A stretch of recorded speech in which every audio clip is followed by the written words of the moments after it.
Straight ahead on CCX News, contract approved. What residents in New Hope can expect to pay for a new city hall and police station.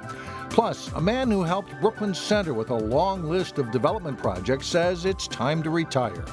I get an adrenaline rush with all of these projects, and so that's my reward. And something that will have residents in Maple Grove excited. We'll look at plans for new turf fields. CCX News starts right now. Hello and thanks for joining us. We'll have those stories in a moment. But first, a controversial crime lab proposal is off the table for now. After a contingent of police chiefs and city councils voiced their concern, Hennepin County Commissioner Marion Green withdrew her proposal to change management of the Hennepin County Crime Lab. Delane Cleveland joins us now with more. Delane? Mike and Alex, as it stands, the Hennepin County Sheriff's Office controls the county crime lab. But County Commissioner Marion Green proposed earlier this month to remove control from the Sheriff's Office, possibly merge the crime lab with Minneapolis, and then establish a new department within Hennepin County to run the crime lab. Doing so would help save money. However, local law enforcement officials voiced their concern over a vote being held today. Our crime lab is fully accredited, hasn't had any issues that we're aware of, so I guess the question kind of comes up is, if it's not broke, why are we trying to fix it? Or if it is broke, we need to know what it is that's broken about it. But so far we've only heard that the crime lab is doing their job very well. Robbinsdale Police Chief Jim Franzen is one of the many law enforcement officials who said they needed more time to study the proposal. At the Hennepin County Board meeting this afternoon, dozens of law enforcement officers from departments across the metro came out to see what the commissioners would decide. But before there was any discussion on the topic, Commissioner Green withdrew the proposal, citing the feedback she received from suburban police chiefs.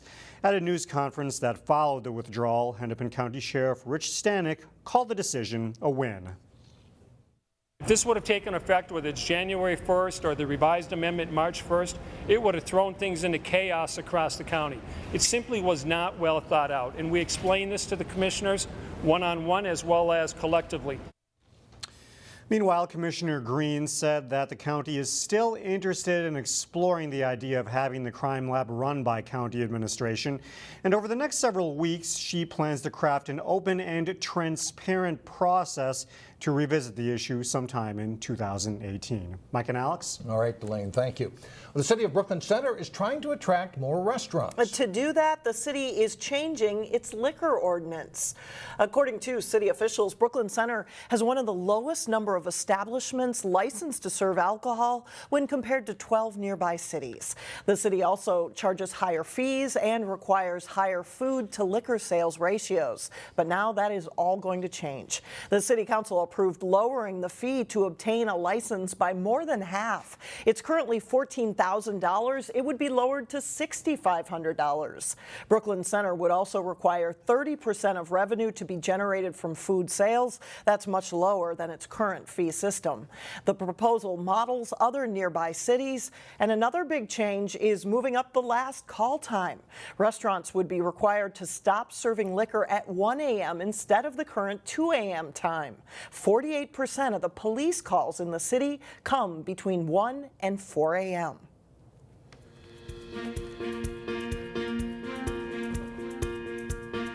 The city of New Hope has reached a major milestone in its plans for a new city hall and police station, and that tops our look inside City Hall. The New Hope City Council on Monday approved a nearly $15 million contract bid that will allow construction to start as early as next month. The project is expected to take 16 months to complete. One council member, Jonathan London, voted no, calling it, quote, fiscally irresponsible, and also factoring in planning for a new pool and park. London thinks it's doing too much at one time. A citizen task force concluded a new police station and city hall built on the site of the existing pool was the best option. And here's what the new city Hall and police station will cost taxpayers. The owner of a median valued home of $196,000 in New Hope would pay about $189 per year over 15 years, the amount of time it would take to repay the bonds funding the project. In Brooklyn Park, new decals, stickers, and signs will soon be popping up around the city. The Human Rights Commission staged a contest in August for residents to create all our welcome signs. Instead of choosing just one winner, though, they settled on a collage that combines all 33 designs that were submitted. Brooklyn Park city officials say it's an effort to bring everyone together during polarizing times. You look at Washington, and today is the race in Alabama, and God knows what's going to happen there, and people are just fighting. It seems to be all we ever do, and sometimes it's nice to take a second and say, here's what makes us common. Here's how much we believe in each other. Because inside a neighborhood, people care more about their neighbors because their neighbors care about them. Mayor Lundy expects the All Our Welcome signs to pop up at stores and on vehicles in addition to city buildings. Maple Grove has received an early holiday gift. The city is getting a $250,000 Hennepin County Youth Sports Grant. The money will be used to install a sports turf complex consisting of 3 football, lacrosse, and soccer fields. Maple Grove has been pursuing a grant like this for a while, and city officials call it a great opportunity. Having artificial turf fields really extends the spectrum of when you can participate in sports to early spring and late fall. It eliminates all bad weather conditions, so it's a very nice addition to our facilities in this community. And if the planning process goes smoothly, construction could start late next summer, and the complex would be open in June or July of 2019. A Brooklyn Center is saying goodbye to a man who has his fingerprints on many large development projects in the city. It does make you feel that you have made a difference, and I think we have. Business and Development Director Gary Eitel is retiring after 10 years with Brooklyn Center. He was honored at Monday's City Council meeting as he wraps up a 43-year career in public service. Eitel had a hand in many projects like Shingle Creek Crossing. He also worked on the FBI headquarters project, sanctuaries, senior housing at Top Golf, and the Embassy Suites Hotel, to name just a few. And each one had challenges. In Brooklyn Center, it seemed like everything had some history, maybe a little soil contamination, maybe some traffic issue, market receptiveness. I know that was the thing with the Shingle Creek Crossing project. Eitel says Brooklyn Center is still moving forward with more changes to come, including home furniture moving into the former Kohl's building. Still ahead on CCX News, we head to Brooklyn Middle Steam School for today's School Spotlight. Plus, Maple Grove's boys basketball team is off to a 1-0 start. We'll have a look at a Crimson team full of new varsity starters. But first, keep an eye on the sky. There's a chance for freezing rain during Wednesday morning's commute. We'll be right back. Today's School Spotlight features a Brooklyn Park school with a waiting list to get in. A Brooklyn Middle Steam School focuses on science, technology, engineering, arts, and math. Reporter Sonia Gillens has more in today's School Spotlight. When you walk in this building, you feel welcome, that you are part of the community the minute that you walk in to our building. Inclusive, innovative, and engaging. Exactly. Are some of the key components of Brooklyn Middle Steam School. They're creative, they're innovative, but you have to give them the skills, the tools, and the experiences. Principal Kim Monette has been at the school for 20 years. All right, so. She says the goal is to provide experience and opportunities for students. All right, perfect job, guys. There's a lot of hands-on learning. Besides working with robots and other technology, twice a month students have a bag lunch meeting with scientists, engineers, and artists in the community. I learned a lot about technology, how to use it, how it applies to real life, and how I can use it in the future. That one-on-one experience hits home for many students. There's lots of opportunities for everybody. Everybody can get involved. It's not just a certain group. Students also get the chance to step outside the classroom. They have a partnership with the U.S. Forestry and Tree Trust, and last year they planted 40 trees outside of the school building. This is your guiding hand, so let the hand guide the knife. Brooklyn Middle Steam School is also the only middle school in the district Very good. with a full kitchen There you go. for its its culinary arts curriculum.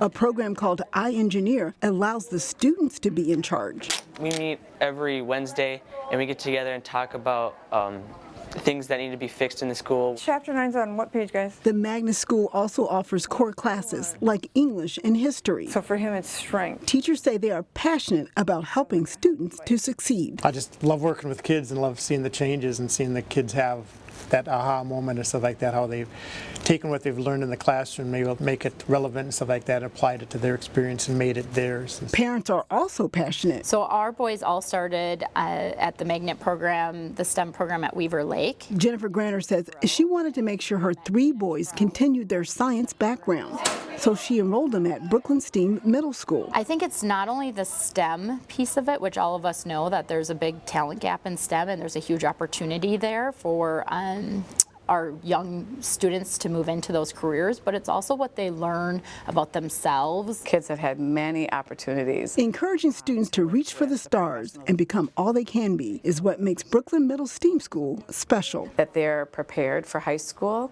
and to graduate on time, and then also are ready for whatever their dreams are, so they can achieve those dreams. In Brooklyn Park, Sonia Goins, CCX News. The school also has a well-attended after-school program. In fact, more than 80% of the student population participates in it. Still ahead, local outdoor skating rinks are missing a key ingredient, ice. How some local cities are trying to change that. But first in sports, we'll hear from a talented Cooper girls basketball team as the Hawks get ready to play their toughest opponent yet. John Jacobson is in next.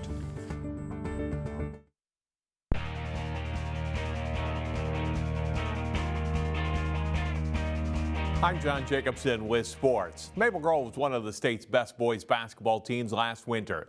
As Jay Wilcox reports, the Crimson has a lot of new faces in the lineup this season. It's something you don't see that often in high school sports. Maple Grove has basically a whole new varsity team after playing almost all seniors on last year's state tournament team. Yeah, obviously we lost a lot of talent, but a lot of us, none of us played varsity last year, so there's a lot of us eager to get out there and show what we got, show that we can be as good as the other team. All of us guys out here right now, we've been playing together since we've been young, and so now we're finally being able to put our chemistry that we built for the past 10 years of playing with each other, put that on the varsity court and show everybody what we've got pretty much. The new Crimson players got a trial by fire Friday in the season opener. In a rematch of last season's Section 8 4A title game, Maple Grove overcame a sluggish start to beat Rogers in overtime. We talked about before the game was going to be, kind of a roller coaster, up and down, getting comfortable with the speed of the varsity game. So we understood that coming in, and we just never gave up. That was the key. It's no secret that Maple Grove opponents are relieved not to see stars like Brad Davison and Taiwan Pickford on the court anymore. The current guys want to carry on the legacy of good basketball in the program. Like, you see how all these great seniors graduated last year, but these teams have to understand that we played with these seniors every single day last year, and we got better because of them. Like, they showed us how to play, and so we've all learned a lot from those graduated seniors, and it's really going to be helpful to us this year. And like, playing those big teams like Champlin and Park Center and those teams, it's just going to be really fun, and they're going to be coming after us, but we're going to be doing the same to them. So they've grown up playing together, and now it's time for the next generation to shine at Maple Grove. Jay Wilcox, CCX Sports. Maple Grove plays at Cooper Wednesday night in a game you can see live here on CCX. The Cooper girls basketball team returns 4 starters this winter, and the Hawks are eager to improve on last season's 24-4 record and make a deep playoff run. Here's Jason Malillo with more. Cooper won its conference last season and made it to the section semifinal, but the Hawks know they can be even better.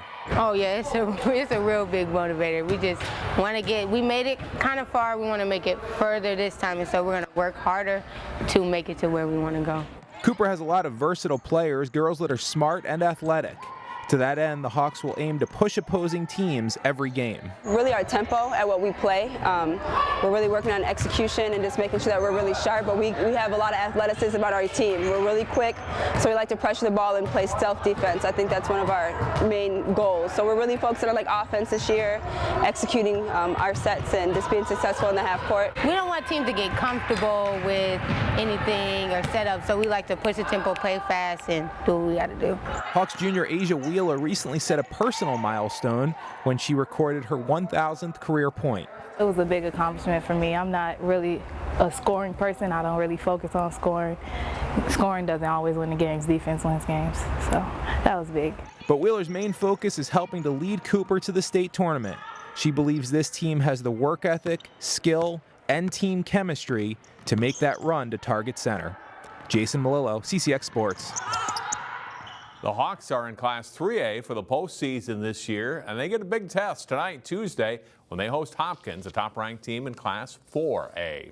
The high school wrestling season is just getting underway. On this week's Sports Jam show on CCX, we profile Osseo wrestler and three-sport athlete Adam Lanners. Here's a clip from that story.